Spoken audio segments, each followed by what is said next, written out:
Hello दोस्तों, नमस्ते नमस्ते एंड नमस्ते। Welcome back to play maker. भाई आज बहुत बड़ी न्यूज आई है for Odisha FC. I mean seriously, अगर आप ओडिशा एफसी को देख रहे हो ये साल टूर्नामेंट्स खेलते हुए कितना अच्छा परफॉर्मेंस रहा है, उसके बाद सर्जी वगैरह का आना बहुत ही बड़ी न्यूज है for Odisha FC. But looking at East Bengal right now, East Bengal की तो भाई मतलब क्या ही बताएं, मतलब इतनी हालत खराब हो चुकी है अभी।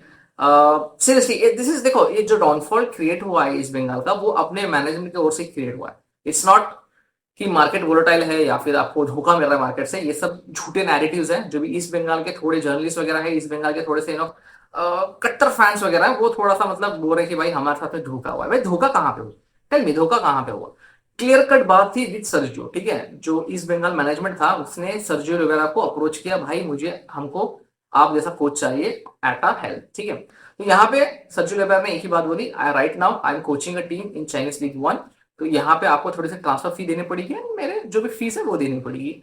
तो वो बात ईस्ट बंगाल ने एक्सेप्ट कर लिया एंड दे वेंट ऑन, ठीक है। हो गया वो, मतलब वर्बल एग्रीमेंट तक ठीक था, बट उसके बाद आपको पेपर वर्क रेडी करना पड़ता है। अगर आपकी अप्रोच जेन्युइन है तो आपको पेपर वर्क लेके जाके सजीव रुबेरा को देना पड़ता है, मतलब मेल करना पड़ता है, वॉट एवर इट इज। तो वो पेन टू पेपर करके ऑफिशियल कर सकते हैं डील। बट ये लोगों ने क्या किया, इसको ड्रैग करते रहे। क्यों ड्रैग किया गया? देखो यहाँ पे सर्जियो रुबेरा ने क्लियर कट बताया था कि उनके नॉर्म्स एंड रेगुलेशंस क्या है। यहाँ पे वो चाहते थे कि जो एकेडमी है या फिर जो रिजर्व स्क्वाड है या फिर जो इनकमिंग्स एंड आउटगोइंग्स ऑफ ट्रांसफर है, वो पूरा वो खुद हैंडल करना चाहते हैं। उनके हिसाब से यहाँ पे सब होना चाहिए। अगर उनके हिसाब से नहीं हो रहा है, मैनेजमेंट के हिसाब से हो रहा है, तो वो नहीं चाहते थे कि वो मतलब काम करे कोई भी क्लब में। ऐसे कोई भी क्लब हो, नॉट ओनली ईस्ट बंगाल, कोई भी क्लब में वो जाते हैं तो भाई उनके हिसाब से काम होना चाहिए, विच आई रियली अप्रिशिएट। ऐसा होना चाहिए भाई कोच। तो यहाँ पे ईस्ट बंगाल के मैनेजमेंट ने ठीक है बोल के बहुत ज्यादा लंबाई खींचा। मेरे ट्वीट्स आप देखना, ट्विटर पे जाना, जो लिंक मेरी आपको डिस्क्रिप्शन में मिल जाएगी, वहां पे मैंने एक महीने पहले बताया था भाई कि सर्जियो रोबेरा ईस्ट बंगाल को आ सकते हैं, बहुत ही जल्द ये डील हो सकती है, ठीक है। उसके बाद उसके 15 दिन या 16 दिन बाद मैंने बताया कि ईस्ट बंगाल बहुत स्लो है अपने अप्रोच में, बहुत ही स्लो काम कर रही है। द डील माइट हो सकती है कि वो कहीं और चले जाए, but still East Bengal is in pole position to sign Sergio Lobera, because मुझे ऐसा पता था कि वर्बल एग्रीमेंट तो हो चुकी है, ठीक है। उसके बाद मैंने एक हफ्ते पहले और एक ट्वीट की भाई कि हो सकता है ओडिशा एफसी अभी आ जाए, क्योंकि ओडिशा एफसी की जो बिड थी बहुत क्लोज थी ईस्ट बंगाल के, मतलब बहुत ही ज्यादा क्लोज थी।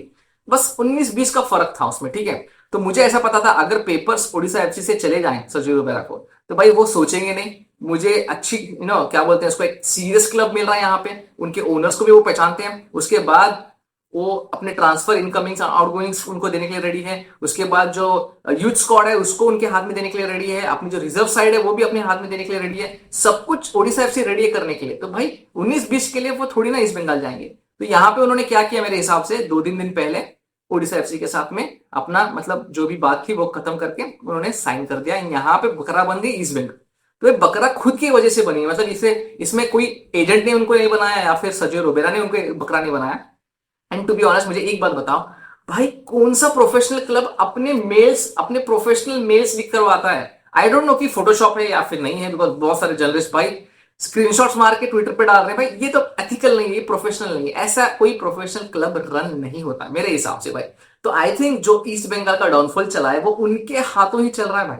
सीरियसली बता रहा हूं, उनके ही हाथों चल रहा है। कोई और इसका मतलब क्या बोलते हैं, ब्लेम किसी और पे नहीं डाल सकते। ये ब्लेम हम लोग बस ईस्ट बंगाल के मैनेजमेंट पे ही डाल सकते हैं। एंड देखो बहुत लोग पूछते हैं मुझे भाई ईस्ट बंगाल का ट्रांसफर का क्या हो गया, ये क्या हो गया। I seriously feel bad for the fans man, seriously, क्योंकि ईस्ट बंगाल के फैन जो है one of the best fans in country है। एंड दे नो एग्जैक्टली भाई कि उनका क्लब जो है अभी बहुत गलत हाथों में है। एंड जो मैनेजमेंट है वो थोड़ा सा ऊंच नीच वाला मैनेजमेंट है। तो स्टिल दे उनका जो होता है ना भाई, थोड़ा सा मतलब कहां से तो राहत मिले, कहां तो अच्छे प्लेयर्स आए, थोड़ा अच्छा करके दिखाएं, तो वो वाला सीन होता है उनके साथ में। तो भाई वो ट्राई कर रहे हैं ट्विटर पे। मुझे भी कभी कभार सवाल पूछते हैं भाई कुछ ट्रांसफर का न्यूज आया या फिर कुछ आया। तो भाई मैं एक ही बात बता दूं आपको, जब तक आपका जो मैनेजमेंट है वो सुधर नहीं जाता है, जब आपका मैनेजमेंट जब तक थोड़ा सा चेंज नहीं हो जाता है या फिर अपने आइडियाज में चेंज नहीं लाता है, तो भाई कोई भी ट्रांसफर कर लो आप, तब तक ये टीम चेंज नहीं होने वाली।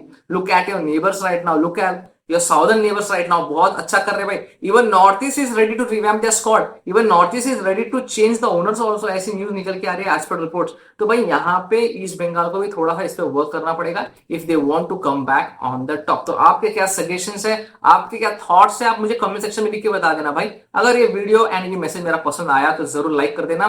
Don't forget to subscribe, it is very important मेरे फैमिली में जुड़ने के लिए। नेक्स्ट टाइम, जय हिंद और जय भारत।